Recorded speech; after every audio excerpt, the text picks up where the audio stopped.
I'm adding on to my house and almost doubling the square footage using entirely lumber from trees on the property that I've cut down and milled, as well as a bunch of rocks from the property, some from the excavation of the addition, and rocks from the other mountain property that we have. So it's going to be a very organic construction process and a very creative, unusual looking house addition.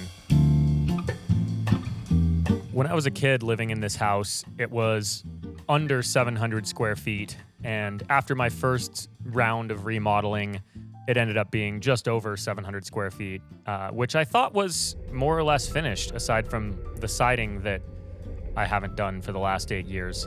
But then I got married and we started talking about having kids. So a 700 square foot house, despite the fact that I grew up in it with a sister and both my parents, we wanted a little bit more than that. So I thought about it for a long time, probably off and on for a year or two, before I came up with an idea that I actually liked, because I've always really liked the layout and shape and aesthetic of the way that my house is. It's a very small, cabin-y feel, but not cramped. It feels very open and spacious. The idea is we extend the main floor of the house out to like somewhere in here, 12 or 14 feet out from where it is now. We can move the dining room out into this new space, and then the kitchen can be a little bit larger. Once we get the new section here, obviously, since I've dug this far down, we're gonna have another floor, a basement that'll become the master bedroom. Most of this was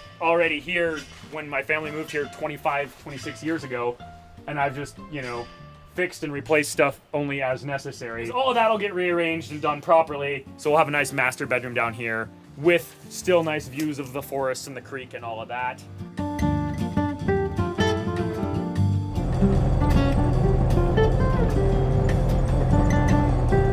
An excavator probably would have made a better tool for excavating underneath the house, but I don't have an excavator here at the house, and what I do have is a skid steer, and they're very versatile machines. Always been my favorite piece of equipment. Another problem I was dealing with was a lot of groundwater. So the area that I was digging in just naturally has a lot of groundwater, and it was early spring when the water level in the ground is much higher. So it was just constantly a mud pit filled with rocks. Not an ideal combination for excavation. When I first scraped off the topsoil, I piled it around here so that we have something to backfill with that'll actually grow, grass and flowers and whatnot. But then most of it is this weird glacial, sandy, clay, silt subsoil stuff that nothing grows in. So I pushed some of it off the hill here and made it smooth enough to be able to drive the skid steer up and down it. And then with all the excess, I've been upgrading the rally track. The brand new feature that's never been here before at all is this berm and that tabletop jump over there. I decided to make it into a nice tabletop. Here, I'll demonstrate real quick.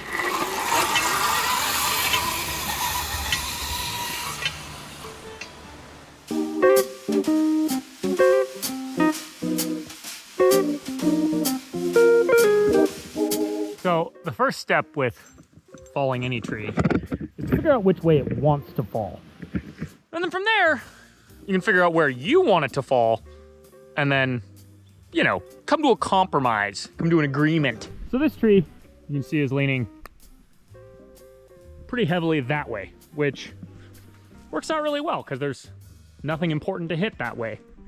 It's also leaning that way, which, there's a propane tank and a giveaway truck and stuff over there, but that's all farther away, so we don't need to worry about that. We're just gonna make it go straight down the driveway there, just off to the side. We're gonna aim for that stump right there. Probably gonna blow up when it hits the ground.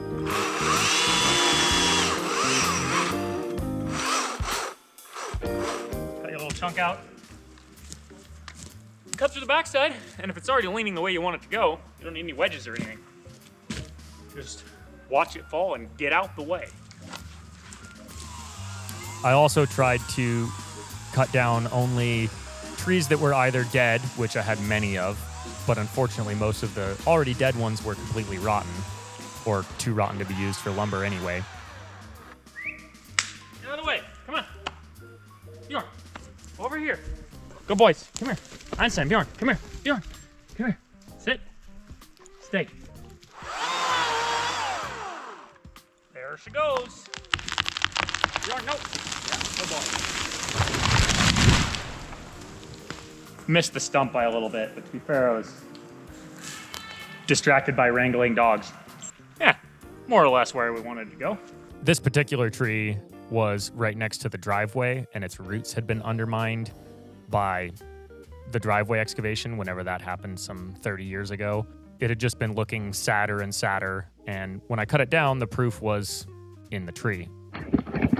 You can see kind of the history of its life a bit. So, you know, this first couple decades of its life, it grew really slowly, and then something happened here. Probably some logging or something. So it got thinned out around it. And it took it a few years to recover from that because it got a little sunburnt or damaged or whatever. And then this next section, it grew kind of medium slow, but like a little faster. And then here again, probably another logging or thinning, or possibly that could be when the road was cut in here.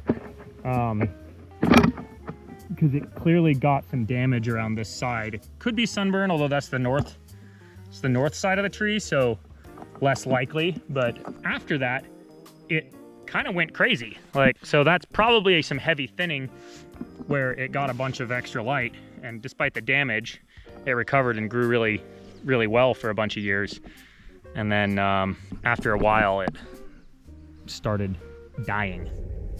After I cut down the trees and got them cut into lengths that were manageable for the sawmill, I again used the skid steer to haul them around. I just put the forks attachment on the front. Obviously, it's not exactly a log skidder, but given that a lot of my property has roads and trails around it, I can usually pick up a 16-foot log with the forks and carry it pretty much wherever I need to. And the plus side of not dragging them is that the bark doesn't get packed full of dirt, which of course would dull the blade on the sawmill.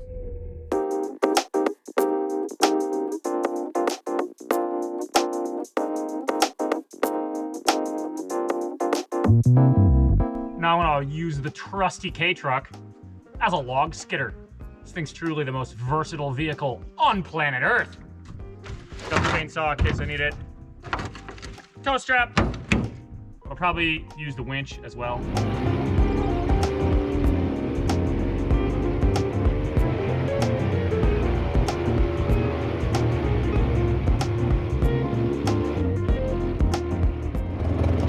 Well, this is a predicament. This log's a bit heavier. I guess I'll winch myself up the hill.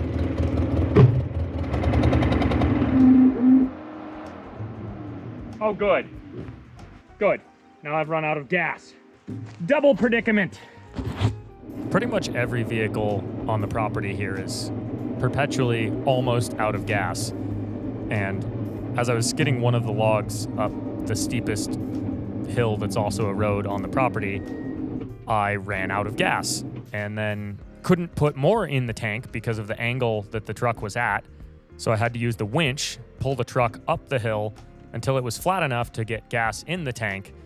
And then finally I was able to get the log the rest of the way up the hill. It was significantly more complicated than necessary.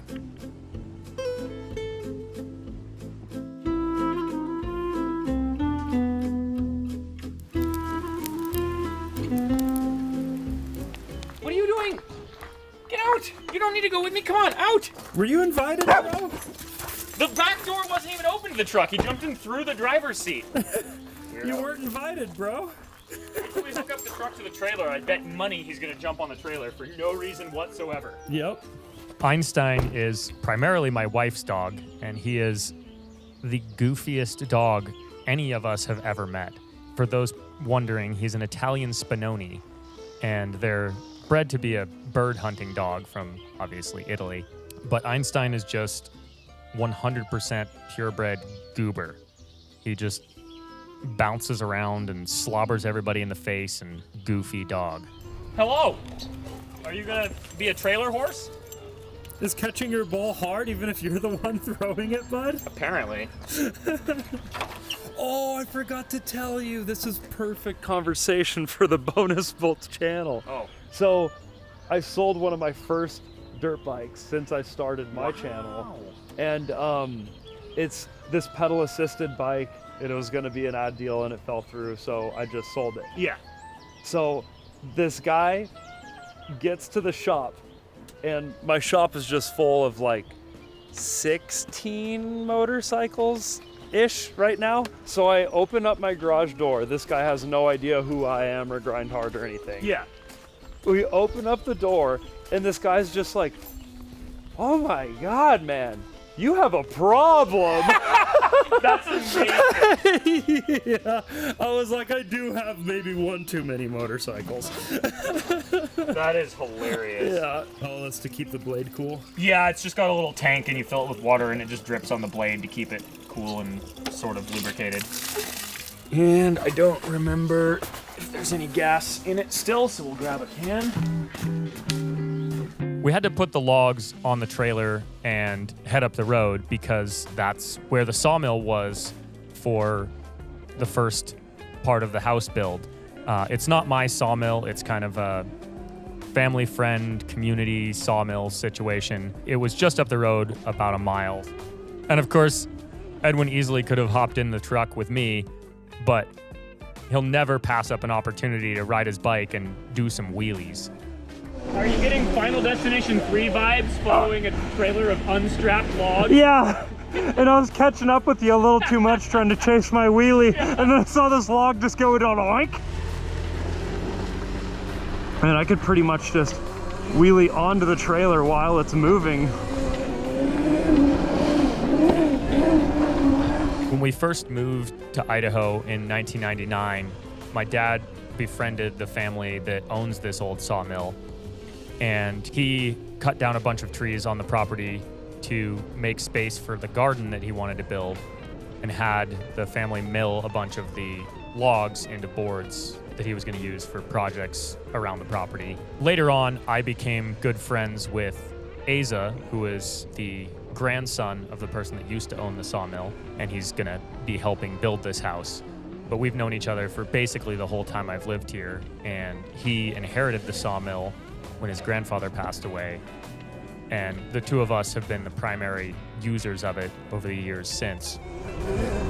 There she is in all her glory.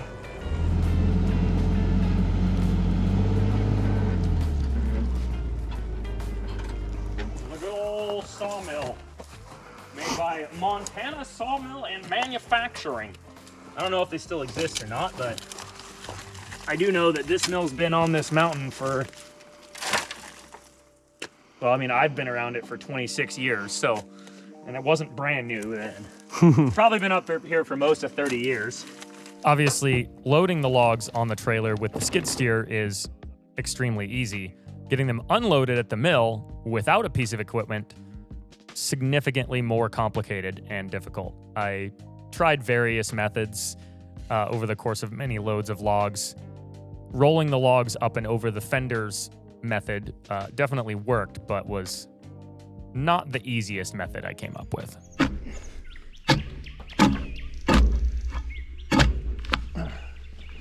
The idea here is cambium layer is extremely slippery. So I'm going to peel the bark off here and then rotate the log so that the peeled side is down, and then it should slide into where I need it very easily.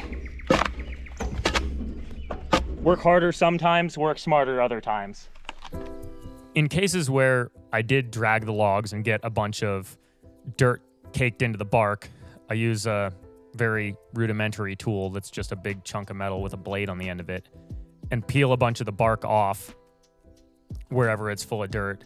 Sometimes if the bark is easy to peel, which is the case when the tree was still alive when cut down, and especially in the spring, I'll peel extra off because the bark, even without dirt caked into it, is quite abrasive, and even if you haven't dragged it through the dirt, it's still not very clean, so it wears out the blade faster than just cutting through the fresh wood. Also, on extremely large logs like this one, it's a lot of extra weight to move around, and in some cases, it's also extra thickness that makes the log just a little bit too big for the mill to cut. So there's many reasons to peel the bark off, but generally speaking, it's just to keep it clean for the blade sharpness. Tell you what, this old engine just keeps running. It's been running for the last 30 years. Pretty crazy.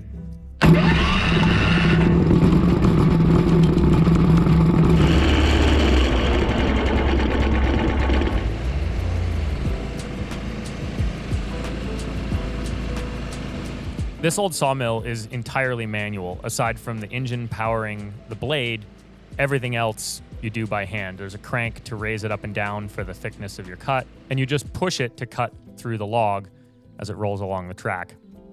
It's not fancy, but it does the job. It's certainly not the fastest either, but you work with the tools you got.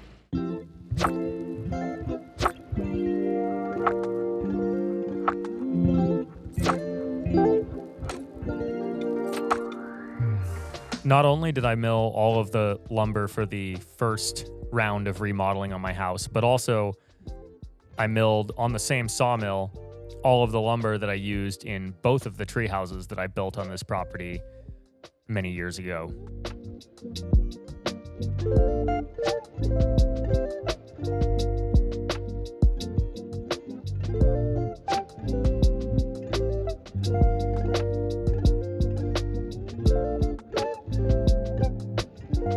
Well, I'm gonna take a break from milling this morning. It's a little rainy, and also I wanna get some other stuff done. So, I'm gonna go out here in the woods, burn some of the brush from some of the trees I've been taking down, and once I get the fire going, I'm gonna go run the skid steer a bit and get some more excavationing and dirt work done under and around the house. Got all the lumber stacked that I milled yesterday, but just did not feel like doing more milling today. So the mission here this morning, you can see here there's this little post with that's supporting a beam in the middle of this. That's something that was kind of added in at some point many years ago just to keep the kitchen dining room floor a little less saggy. So it's not supporting anything super important. But anyway, I need to be able to dig back underneath all of this. So you can see that beam protrudes all the way to the corner here. So I'll get this muck out of here, put down some blocks, put up a post, then I don't have to worry about this collapsing. I'm getting close to the end of what I can realistically do with the skid steer. My friend Chris has a mini excavator, like a fairly big mini excavator. He'll be coming down to start working on this project, so we'll do the final excavation with that. But I figured I might as well get done as much as I can. And then, yeah, I gotta move that pile of rocks over there, clean up some of the muck around the edges. You can see this pillar is just hanging in space right now, which is fine. It's supported by that post. Here I can dig back a little farther. The point is there's a bunch of little bits and odds and ends of excavation to do. Something that's always really interesting to me when I'm excavating is the different types of dirt. Most of my property is almost entirely sand. When I excavated for the new shop a few years ago, it was about 10 feet deep of just sand with only a few small rocks. Under the house was completely different. It was a really dense, hard-packed sort of sandy clay silt mixed with a bunch of medium rocks and then a few really large ones. It was also a really interesting material to work with because when it was compacted, before I dug it up, it was all very hard and solid and almost as hard as concrete. But once it had been loosened up and then mixed with water, it became just like Jell-O soup.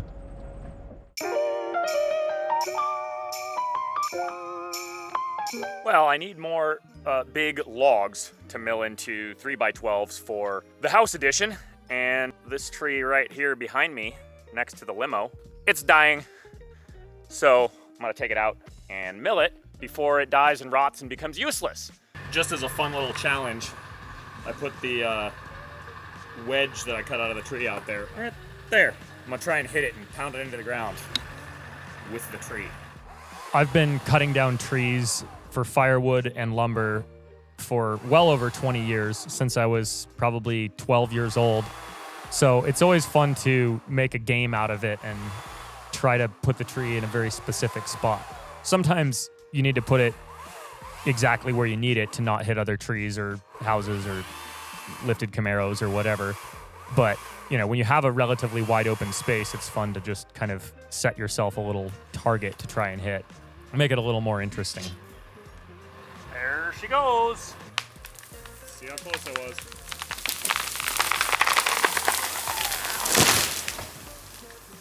Well, it rotated off the stump as it fell, so, you know, didn't quite hit that thing, but within a couple feet of it, I'd say.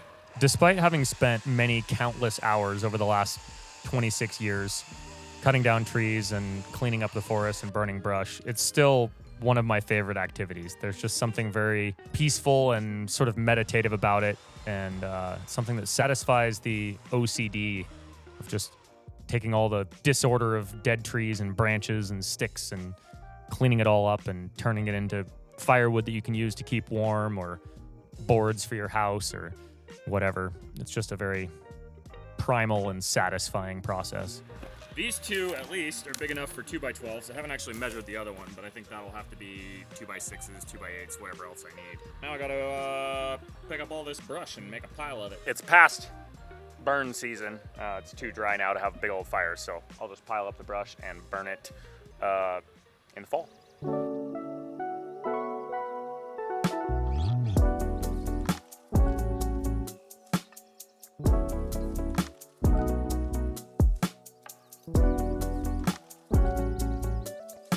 Got a nice early start this morning to beat the heat.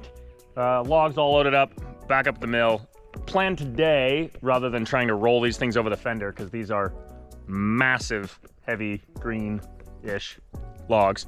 Plan is, I'm going to use some straps and tie them to a tree over there and then drag the trailer out from under them.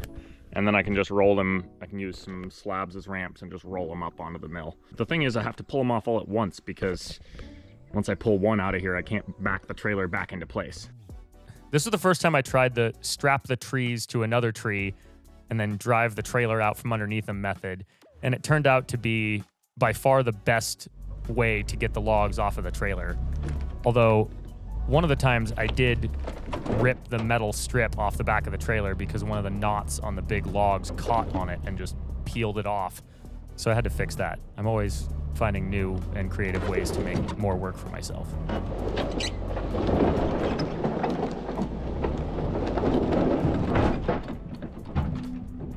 Well, I'd say that worked pretty good, all things considered.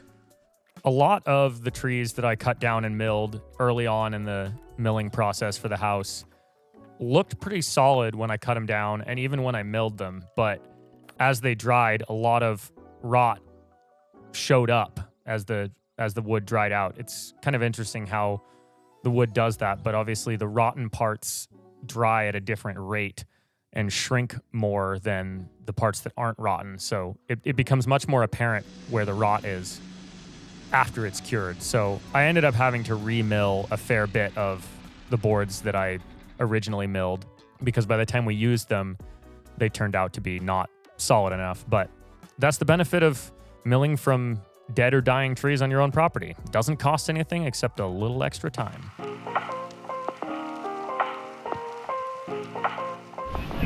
Sunday morning, but it's not raining too hard, so seems like a good day to mill some logs. I got the big spruce tree I cut down yesterday, all cut up into logs. This biggest one here I milled into a 6x12 or an 8x12 for the ridge beam for the extension. This is a grand fir log.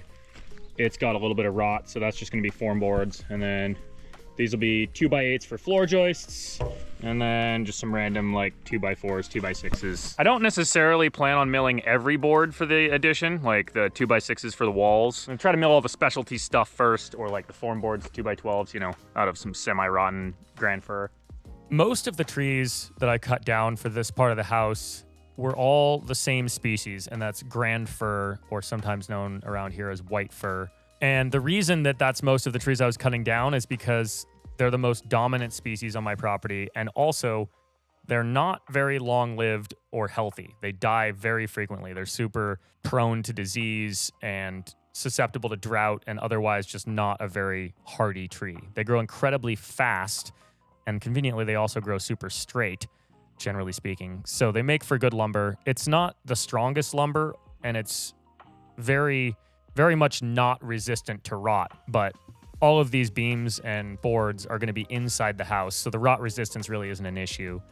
And as far as strength goes, I don't really have to worry about it because I'm doing everything pretty much overkill. Most of the beams I'm milling are way bigger than they need to be, and as far as the studs for framing the walls, I mean, they're 2x6 walls, so, you know, even if one stud is a little bit rotten here or there or just weak, as long as they're straight enough, it'll hold it up. Excuse me while I extricate myself from these shenanigans. Oh, just doing real janky stuff under my house. I see that. Got my pressure tank dangling from a rafter, which is fine. I'm redoing some of the supports under here, the temporary ones, so that I can excavate different areas. Adding in some bracing here to make things more strong.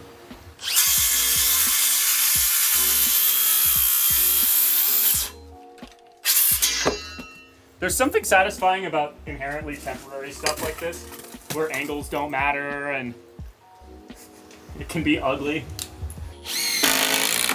And it's really not much different than what was under here. It's just a taller post. No, that's true. I can testify to that. While I didn't have much doubt that the posts would hold up the weight of the house, it was still nerve-wracking to be running a 12,000-pound, 100-horsepower skid steer with extremely limited visibility underneath the house, because those posts will only hold the house up so long as they're upright, and it would only take one little bump from the skid steer to knock one completely out. And I did bump them a few times, thankfully not enough to knock them out from under the house. Trying to de-soupify the place. Looks like it's working a little bit. Yeah. Working on it over the weekend, and it really just turned into a big old pot of soup. It'll hopefully start drying out here in the middle, at least relative to this soup that it is now. It is crazy how saturated the ground is right here. Yeah, I mean, it'd be interesting to know, but it's probably hundreds of gallons a day of water that just flows out of the hillside here. Most of the excavation is kind of roughly done. Fun fact about this beam I'm carrying here to prop up the other side of the house. This was milled on the same mill I'm using now, but like 25 years ago, and I've been moving it around ever since. I didn't mill it back then. Either my dad or Aza's grandfather milled it. Aza's grandfather is the one that used to own the mill. When we moved here 26 years ago, my dad, like, you know, wanted to homestead and stuff. Went up and learned how to use the mill and such. This Douglas fir beam here was milled way back then. I have no idea what he intended for it, but I've been moving it around in my pile of random lumber for 25 years, so here we go. Finally putting it to use. The plan is, I take this 4x6 and run it along there, maybe like 18 inches or so in from the edge, because we're gonna need to not have supports right at the edge so that we can, you know, pour a foundation wall right there. So I'm gonna leave that post there until we're actually pouring or you know, digging the footings or whatever. I did the same thing here in the middle, which there won't need to be a footing there. Worth noting, I would never do this kind of sketchiness on someone else's house, nor would I recommend doing it this way. There's definitely better, safer, less likely to collapse your house ways to do this. But at the same time, I know it'll work. I'm confident in my understanding of physics and being able to support the house. Also, it's a very small house. Don't try this at home. That's the moral of the story. Or maybe do if you're really confident, but like, don't, probably. Take my advice on anything, really. Right, Bjorn? What do you think? Is it a good idea? What's your dog opinion on this matter? Is that beam gonna hold up the whole house? Yeah? Good.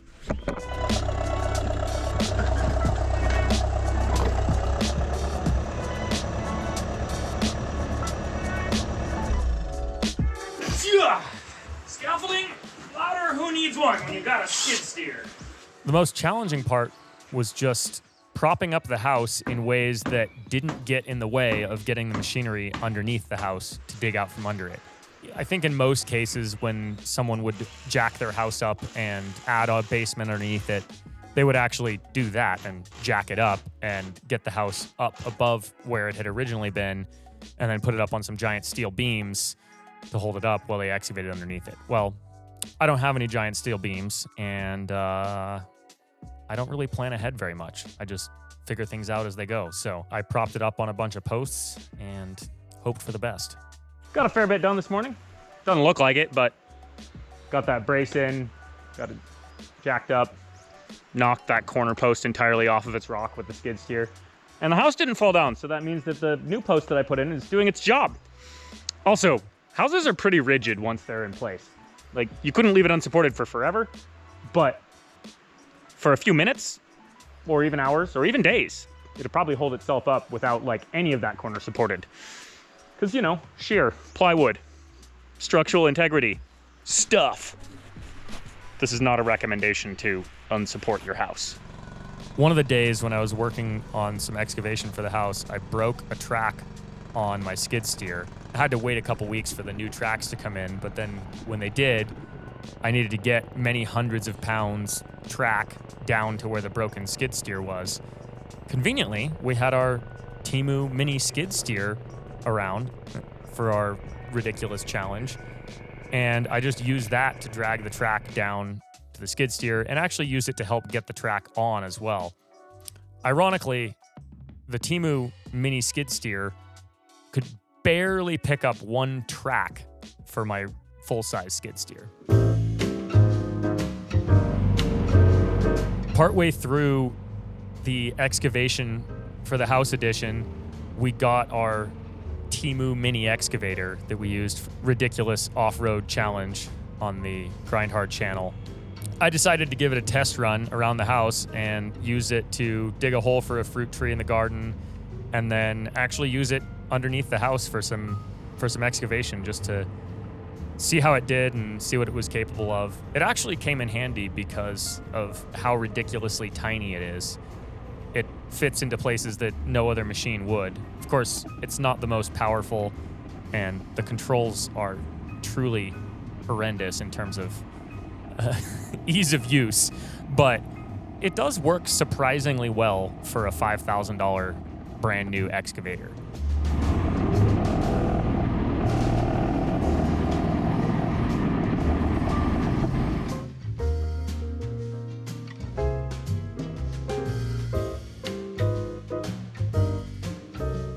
Yeah, you know, it'll take a while. You could get a lot of work done with this little thing.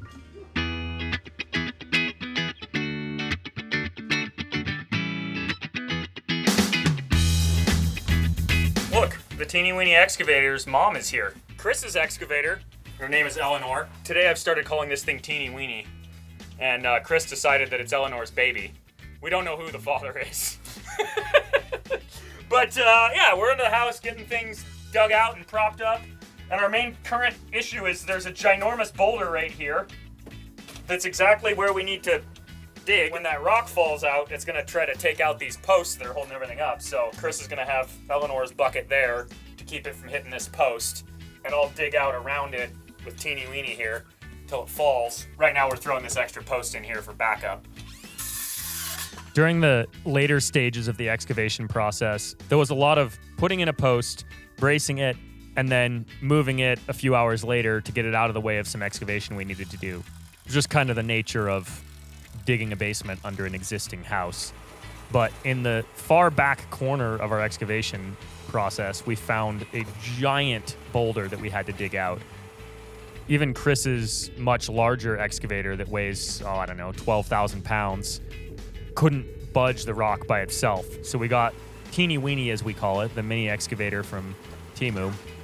We got that underneath the house and helped dig around the sides of the giant boulder while Chris supported the weight of it with his bigger excavator so that it didn't roll out and take out all the posts holding the house up.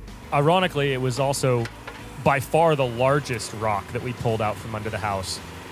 And if you've seen any of our recent videos with Chris in them, he has a remarkable obsession with rocks. So as soon as we pulled that rock out, he went, "That one's mine. I'm keeping it. I want that rock." So I loaded it up in his dump trailer with my skid steer, and he took it home and, I don't know, used it for some landscaping. But seeing the Chinese mini excavator next to Chris's already mini excavator really gives you a sense of how truly tiny it is. Of course, there's much smaller excavators even made by Kubota, but the one that Chris has is still very much in the mini category, and it makes the Chinese one look like, well, a toy, because it kind of is. But it can still move some pretty big stuff, like this gigantic boulder, you know, with the help of some gravity. The tiny excavator that could! That thing makes more noise per horsepower than anything here.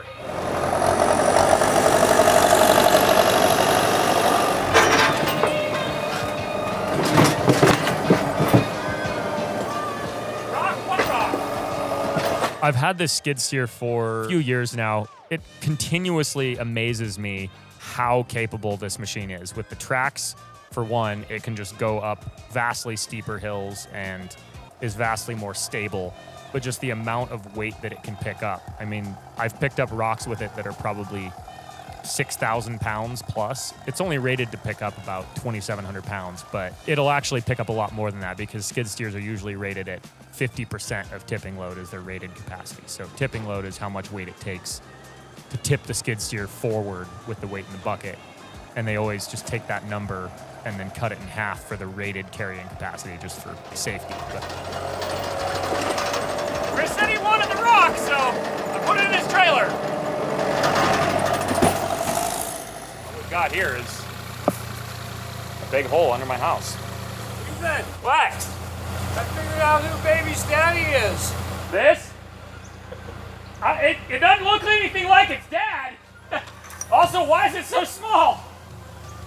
Well, I guess it is a baby. It hasn't grown up yet.